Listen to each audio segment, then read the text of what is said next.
무섭지. 아니 진짜 저는 겪었잖아. 그 음. 친구.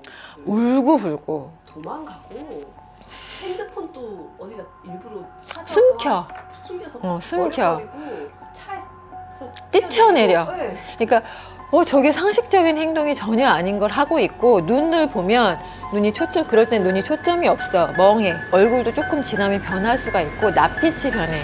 자기가 안 아팠던 애도 막 이렇게 찔럭찔럭 거리는 경우도 있고.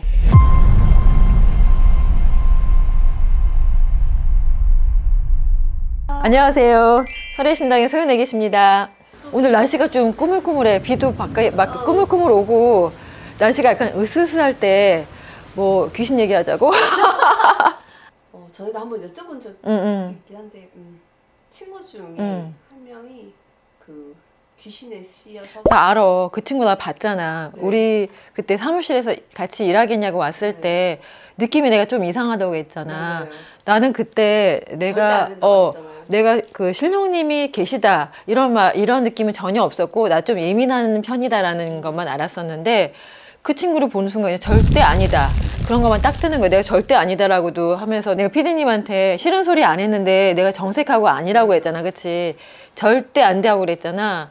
근데 그거는 나도 모르겠어. 그거는 내 직성이 아닌 것 같은데 아닌 건 아닌 거야. 응? 그리고 보면 눈이 좀 멍해. 눈이 멍하고 뭔가 눈에 많이 들어있어. 까맣게 동공이 열려있는 사람도 있고, 보면 이렇게 상담 왔을 때 보면 내 눈을 잘 못 쳐다봐. 못 쳐다보고 너 안에 많이 있다 하면 이렇게 눈을 내리 깔아. 그리고 연락이 안 돼.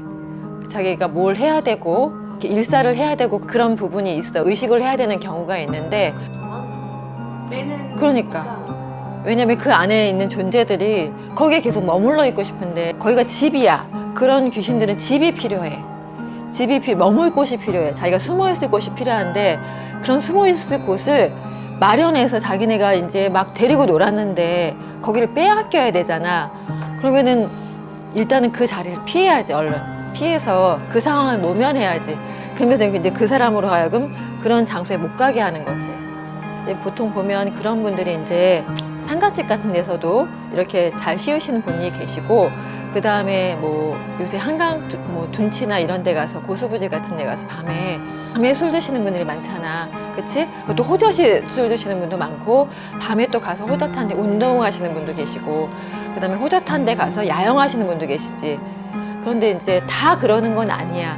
다 그러는 건 아닌데, 어떤 분은 산소에 잘못 가셔서 또 그러는 경우가 있을 수도 있고, 신감이 세시거나 가물이라고 얘기를 들었거나, 본인이 몸이 아주 약해졌을 때, 집안에 우환이 있을 때, 보통은 조금 내 운기가 떨어졌을 때, 가족 중에 어느 분이 돌아가셔서 상문이 들었을 때, 그럴 때 보통 그렇게 많이 씌여.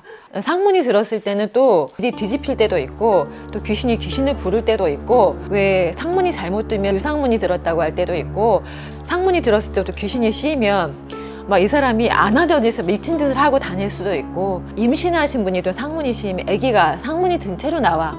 그건 정말 불행한 거거든. 그렇게 되면 이 아이는 태어날 때부터 마이너스로 되는 거야.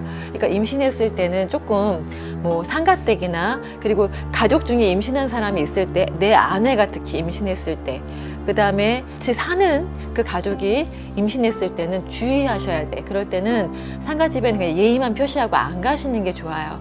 그리고 가족 중에 누가 중병에 걸리셨을 때 가족에게 영향이 미칠 수 있어. 그러니까 그런 것들은 되게 조심하셔야 되거든. 왜냐하면 그거는 각자 다르고, 또 그런 데 가셨어도 또 그냥 기가 세신 분들은 괜찮은 분도 계시고, 그런데 기가 약하신 분들은 오셔서 갑자기 막 중병에 걸리실 수도 있고, 멍하게 사람 노릇을 못할 때도 있고, 자기 성향이 아닌 행위를 할 때가 있어. 그러니까 성격이 바뀌는 경우, 취향이 바뀌어. 밖에는 활달하게 막 이렇게 활동하던 그런 성향인데 갑자기 집에만 틀어박혀 있으면서 누워서 잠만 자거나 혼자서 이렇게 벽 보고 있거나 컴퓨터만 한다거나 그러는 경우도 있고, 뭐 객사하셨던 분이 이렇게 쉬거나 그러면 뭘 막 먹어. 시켜서 욕심껏 막 시켜서 먹어. 다 먹지도 않으면서 다 시켜놓고 막 즐겨.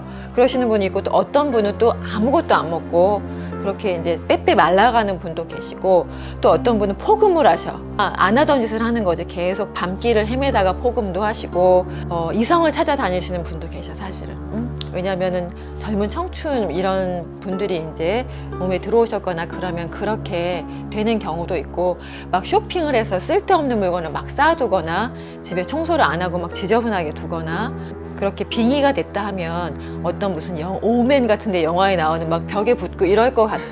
그런 생각을 하는데 그렇지 않고 그냥 서서히 스며드는 경우가 있어. 아니, 나도 모르게. 저는 직접 봤잖아요. 방금 얘기해 주신 거. 이게 흡사하고 성향이 조금씩 바뀌어, 성격이. 네, 그리고 갑자기 화를 잘 내는 성격이 돼. 막 화를 버럭버럭 내고, 그게 어떤 이렇게 법칙이 없어. 그냥 화를 내. 그리고 자기가 발각될 어떤 행위를 하거나 이러면 막 도망가면서 화를 버럭버럭 내고, 그리고 집에서 나가버려. 맞아요. 일단 자기 몸을 숨겨.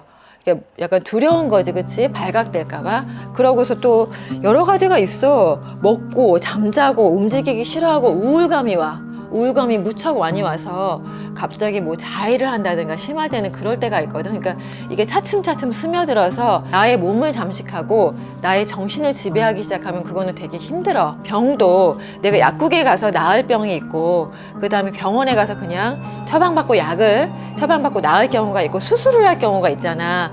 수술까지 하면 되게 힘들어져. 그러니까 본인의 성격도 많이 바뀌어지고 본인도 많이 상하게 되지, 몸이. 그치? 그러면서 일도 못하게 되고 보통의 사회활동을 못하게 되니까 어느 장시간이 흐르게 되면 그 사람의 경력이라든가 이런 부분도 많이 흠이 가게 되잖아. 어떤 의식을 통해서 떼어내는 것도 물론 가능한데 그 부분이 또 돈도 많이 들 수 있어. 한 번에 또 안 될 수 있어. 친구를 부를 수 있어. 그래서 한 분만 들어오시는 게 아니라 여러 분을 불러서 왕래하면서 같이 사는 그 식구들에게도 영향을 미칠 수 있거든. 그러니까 여러 가지로 그렇게 약간 조금 이상한 기운이 느껴지거나, 자기가 상갓집을 갔거나 야영을 갔거나 어떤 으슥한 곳에 갔다 왔는데 그렇게 됐거나 이러면 조금 자기 성향이 좀 바뀌었어.